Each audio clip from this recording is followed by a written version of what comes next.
ಬೆಂಗಳೂರು ನಗರ ಜಿಲ್ಲೆಯಲ್ಲಿ ಕೆರೆ ಮತ್ತು ಕಾಲುವೆಗಳು, ಕೆರೆ ಅಂಗಳಗಳ ಒತ್ತುವರಿ, ರಾಜಕಾಲುವೆಗಳ ಒತ್ತುವರಿ ಅದು ಇವತ್ತು ಮಾಡಿಕೊಂಡಿರೋದಲ್ಲ, ಹಲವಾರು ದಶಕಗಳಿಂದ ಮಾಡಿಕೊಂಡಿದ್ದಾರೆ.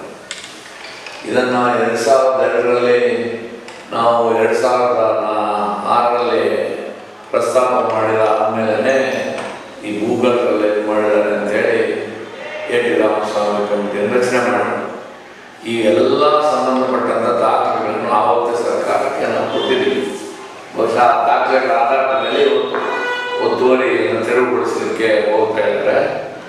ಆದರೆ ಒತ್ತುವರಿ ತೆರವುಗೊಳಿಸ್ತಕ್ಕಂಥ ಸಂದರ್ಭದಲ್ಲಿ ಹಲವಾರು ಜನ ಮಧ್ಯಮ ವರ್ಗದವರು, ಕೆಲವು ಬಡ ಕುಟುಂಬಗಳು ಇವತ್ತು ಹೆಚ್ಚು ಸಫರ್ ಆಗ್ತಾ ಇದೆ. ಅದಕ್ಕೆ ಅವ್ರು ಏನಾದರೂ ಪರ್ಯಾಯ ಕೊಡದೆ ಅವರನ್ನ ನೆಲಸಮ ಮಾಡಿರೋದು ಸರಿ ಇಲ್ಲ. ಎರಡನೇ ಅಂಶ, ಈ ಒತ್ತುವರಿ ಮಾಡಿರ್ತಕ್ಕಂಥವ್ರು ಬಹುತೇಕರೆಲ್ಲ ಪ್ರಭಾವಿ ವ್ಯಕ್ತಿಗಳು, ರಾಜಕೀಯ ಮುಖಂಡರು, ಅಧಿಕಾರಿಗಳಿದ್ದಾರೆ. ಇವತ್ತು ಅರವಿಂದ್ ಜಾಧವ್ ಮೇಲೆ ಕೂಡ ಒಂದು ಭೂ ಹಗರಣದ್ದೇನೋ ಒಂದು ಇದಾಗಿದೆ. ಹಾಗಾಗಿ ನಿಜವಾದಂಥ ಅಪರಾಧಿಗಳಲ್ಲಿ ಅವರನ್ನು ಪತ್ತೆ ಹಚ್ಚಿ ಅವ್ರ ಮೇಲೆ ಕ್ರಿಮಿನಲ್ ಕೇಸ್ ಹಾಕಿ ಆ ಪ್ರಾಪರ್ಟಿಗಳನ್ನೆಲ್ಲ ಸರ್ಕಾರ ವಶಪಡಿಸಿಕೊಳ್ಬೇಕು. ಇಲ್ಲದಿದ್ರೆ ಇದಕ್ಕೇನೋ ಅರ್ಥ ಉಳಿಯೋದಿಲ್ಲ. ಎರಡನೇದು,